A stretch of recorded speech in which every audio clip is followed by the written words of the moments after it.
Good morning friends, তোমরা সবাই কেমন আছো? আমি খুব ভালো আছি। লাভ ইউ জিন্দেগি চ্যানেলের আরও একটা নতুন ভিডিওতে তোমাদের সবাইকে আরও একবার অনেক অনেক স্বাগত। আর এই দেখো বিয়েবাড়ির পার্ট 2 ভিডিও তোমাদের সাথে শেয়ার করলাম। দেখো প্রথমেই দেখলে রথে করে বধূ বরণ হলো।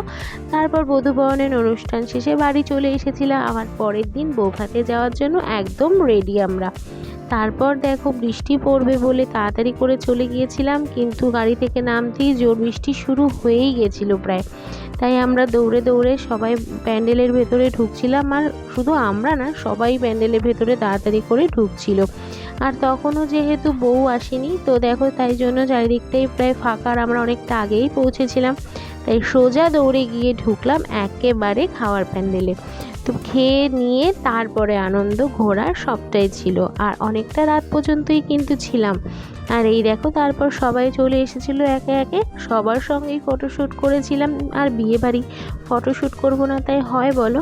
আর এখানে দেখো এই যে একটা এসেছে রিলস বানানোর, তো ওখানেও একটু রিলস বানিয়ে নিলাম। তারপর মেয়ের দাদাভাই চলে এসেছিলো, দাদাভাইয়ের সাথে একটু নাচা গানা সব কিছুই হবে, না হলে হয় বলো? বিয়ে বাড়িটাই তো মাটি। তো যাই হোক, সবাই মিলে একটু আনন্দ মজা খুনসুটি সব করলাম। আর তারপর দেখো লুকিয়ে লুকিয়ে ছোটো মামির আইসক্রিম খাওয়া ভিডিও করলাম। সবাই বলছে দেখো দেখো কীভাবে খাচ্ছে, আগে ভিডিওটা করো। তো যাই হোক, গিয়ে লুকিয়ে করে নিয়েছিলাম। আর তারপর এই দেখো মেয়ে আর রুইকেও তুলে দিয়েছিলাম।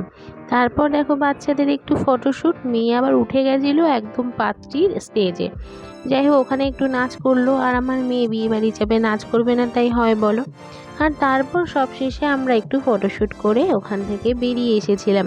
ভিডিওটা ভালো লাগলে অবশ্যই একটা লাইক কমেন্ট শেয়ার করে দিও। আর যারা যারা এখনও সাবস্ক্রাইব করোনি প্লিজ করে দিও। আজকের মতো এই পর্যন্তই, আবার পরে দেখা হবে, টাটা। আর ততক্ষণের জন্য সবাই ভালো থেকো, সুস্থ থেকো আর সাবধানে থেকো।